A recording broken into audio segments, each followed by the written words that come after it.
39 million children in 2020 under the age of 5 were overweight or obese. Over 340 million children or adolescents aged 5 to 19 were overweight or obese in 2016. This method I've used to lose weight without tracking calories has helped a lot of people to lose weight. Some of the people: Jimmy Kimmel, Kourtney Kardashian, Terry Crews, Mark Wahlberg, and Chris Hemsworth. Now, I was one of the fat kids on the statistic, and I made excuses on why I was fat, and I continued eating the way that I did, putting myself in the worst possible situation to actually lose weight. My biggest problem was counting calories, and I wasn't really confident enough to start changing the way that I behave and how I act. You'll eventually need to count calories, but I did lose 30 out of like the 75 pounds that I lost of that weight without counting calories, and this is a simple method on how I actually did it. So I'm Iman. I help people achieve their purpose with mental health and physical health reframes and also technology. A little bit of the story on how I actually lost this weight. So I wanted to lose weight for a long time, right? I was in a fragile position. I had vices like video games, junk food, just scrolling on TikTok for like 3 hours and stuff like that.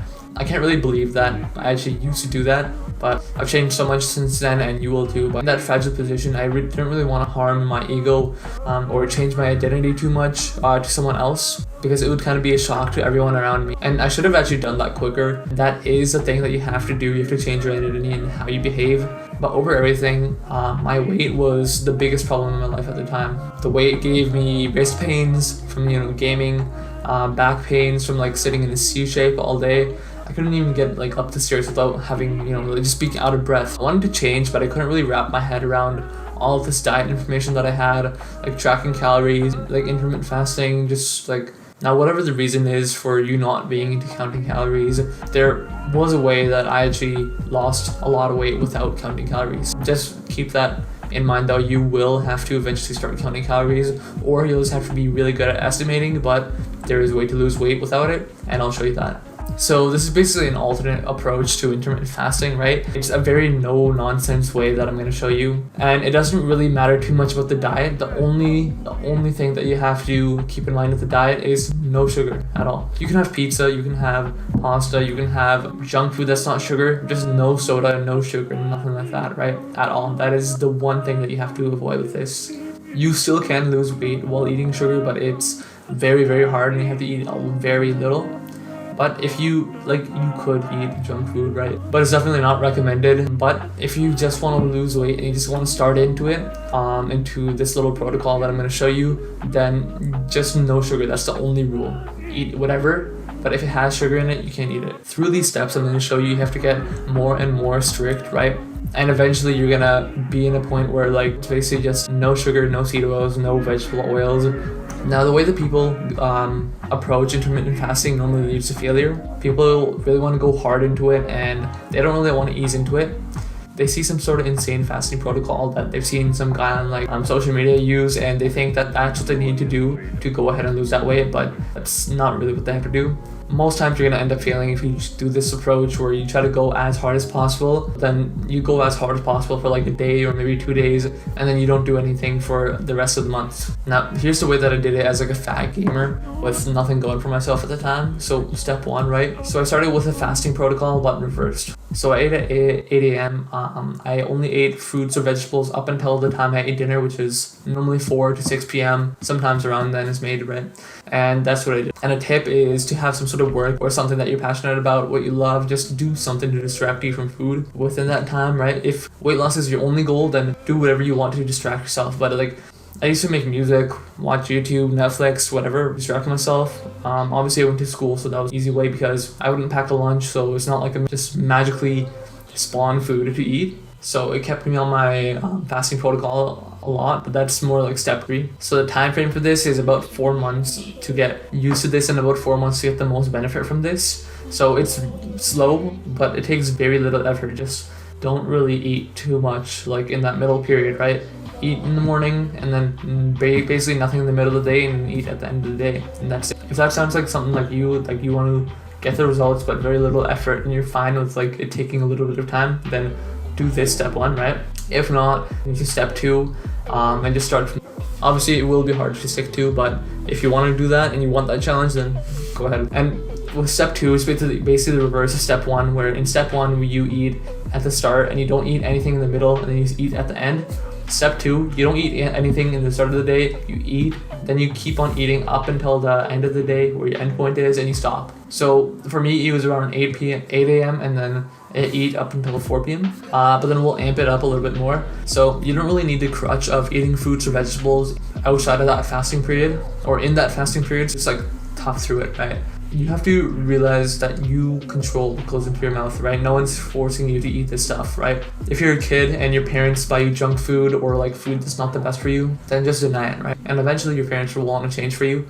And they'll stop buying this junk food for you, right? But then if you're an adult, you have the exact choice on what you buy. If you're going and buying your own groceries, then you are the person who chooses what to buy.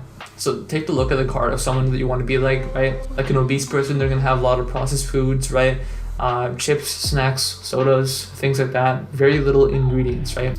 And if you look at a bodybuilder or like a runner or anyone who's like healthy and just fit, and you look at their cart, right? It's going to be greens, vegetables, like fruits, just maybe grains like flour or bread and things like that. Maybe they have like a dipping sauce or like the odd processed thing here or there, right? Like, right? They control what's going into their mouth, and if that's what they're eating to become who they are now, then you should probably copy that. If you don't know at all like what you should be buying, just look at like the most fit guy at the grocery store or fit girl in the grocery store. Buy basically what they're buying, and this will probably take 1 or 2 months to get used to it, and to get the most benefit from this part. Step 3, just change the times. Instead of 8 a.m, maybe make it like you fast until 3 p.m. and then you eat up until the time you sleep. Or you can change it like you eat at 5 a.m. and you eat up until maybe lunchtime and then you stop for the rest of the day. What I would choose is fast up until the time where, you know,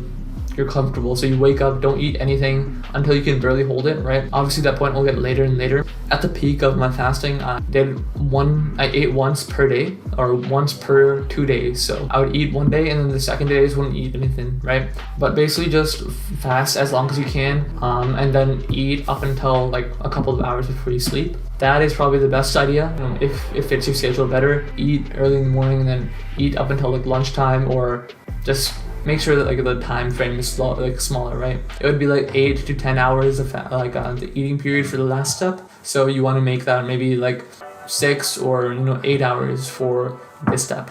So there's no time frame for this really. This can be your baseline for the rest of your life. Maybe for your entire life you'll eat only 1 meal per day, or you'll eat from lunch up until 6 p.m. or something like that. And if you're looking for like your actual time frame, it might take like 2 weeks to get used to this. You can keep on extending the times and making it shorter and shorter up until like your limit, right? Your normal limit. Then there's step 4, which is probably the natural progression into just like being a healthy person overall. And that's the last step that I took. It was basically just getting into the gym. Just doesn't really matter what you do, what kind of style of workout you like. Some people like CrossFit, some people like running, some people like weightlifting. That's what I like. Some people just want to like mess around and just like do whatever in the gym, whatever they feel like, right? Some people, they like mix, and it doesn't really matter what you do.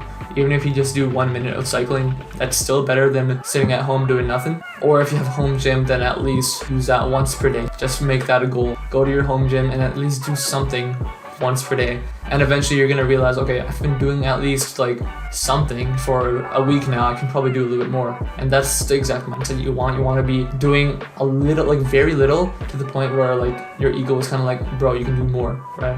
And again, the time frame, this should just be your baseline should always just be like in the gym at least a couple times per week. You should just mess around in the gym. The first month is probably just, you're not really consistent. You're just going whenever you feel like you have time, and you're not really making time for it. If you just have a block of big time that you have nothing to do, you'll go and then you'll mess around in the gym for like the first month. That's what it is. And after the first month, then you know what you like or what you don't like, and then it should just be about going consistently. So I'll show up a screenshot of like the progress in me going to the gym, and how it's evolved over time. So there is a pretty big middle gap there, but that's basically just like, it's not consistent. It's not every single day, right? Recently you can see that it's basically been it's been 6 out of 8 days. I have like a little bit of a weird schedule. It's not 6 out of 7 days, it's 6 out of 8 days, and it keeps on moving forward by 1 day every week, but I've been pretty consistent with that. There's just been like one time when there was like a snowstorm and I wasn't really confident enough to drive to the gym that I skipped the day, but I felt really bad on the day, and I eventually want to be in the position where it's just kind of weird to not go to the gym and to not be healthy. So that's how you lose weight without tracking calories. I mean, it worked well enough for those celebrities and for me, and you've seen where I've come from and where I am now, so it will work for you as well. You know, now I'm not a statistic anymore, so hopefully you will also not be that statistic. If you're interested in this, you might like my meditation guide. It's basically how I actually got into consistently going to the gym.